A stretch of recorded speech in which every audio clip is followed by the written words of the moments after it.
भविष्यवाणी है। हंगरी नाम का कोई भविष्य वक्ता था, उसकी ली है इसने, अपनी पुस्तक तैयार की है, लोगों की सुना कर पढ़ पढ़ा कर, तो इसने अपने हिसाब से इन्होंने उस पर सेट कर रखी है।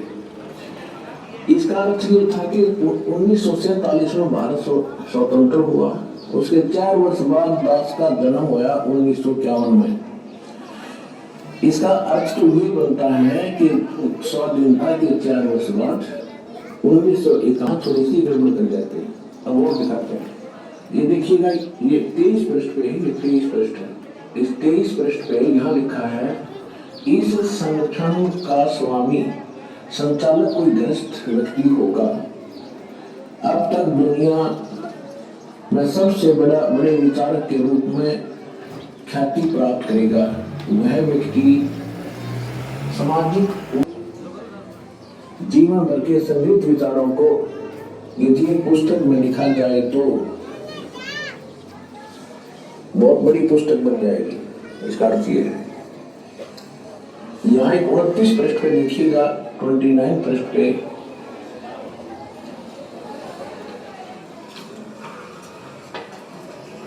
ग्रामीण परिवार में एक महान आत्मा ने जन्म ले लिया है, जो एक महान आध्यात्मिक क्रांति का सूत्रपात, संचालन और नियंत्रण करेगा। डालेंगे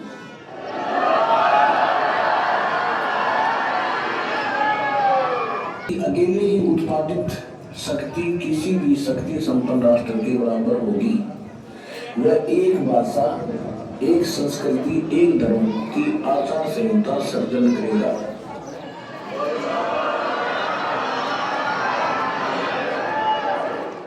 पृष्ठ में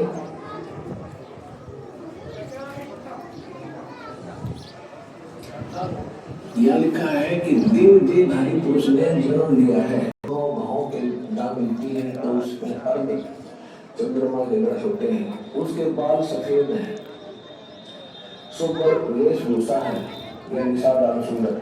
गौरवन अनुयायियों को बैन लगा रखा है कि तुमने ड्यूटी तुम लगता नहीं है, मैं तो पैर उठा की था।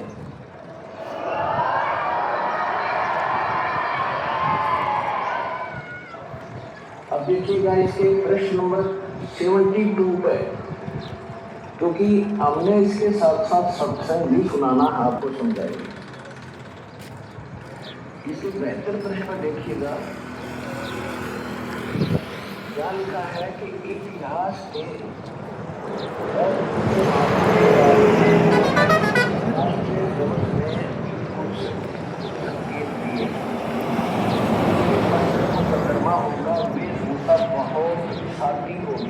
यानी लाल पीले कपड़े नहीं होंगे, उसके लंगोट लगा के बांध कर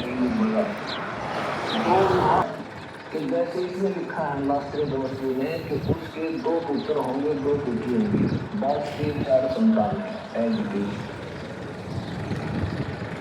और जो भविष्य वक्ता होते हैं या दार्शनिक होते हैं, इनको जो भी होना है जो भगवान ने निर्धारित कर